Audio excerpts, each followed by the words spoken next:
Dinas Sosial Aceh Tenggara menyalurkan bantuan masa panik bagi korban angin kencang yang melanda daerah ini 2 hari lalu. Bantuan yang diberikan ini diharap mampu meringankan beban korban angin puting beliung.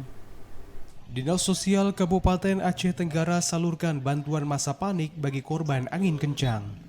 Bantuan yang diberikan berupa beras, air mineral, alas tempat tidur, serta pakaian.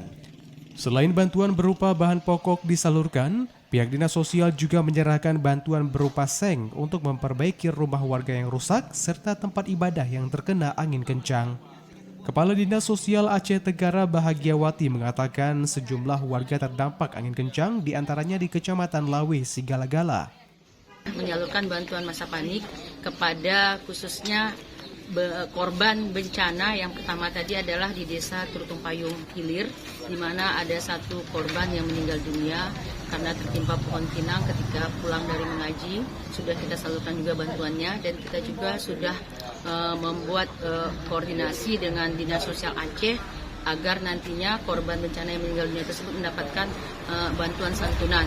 Bahagiawati juga menambahkan selain bantuan masa panik dari pemerintah daerah, pihaknya juga akan mengupayakan bantuan dari pemerintah provinsi terlebih bagi keluarga korban yang meninggal dunia. Dari Aceh Tenggara, Abdul Aziz, TVRI Aceh melaporkan.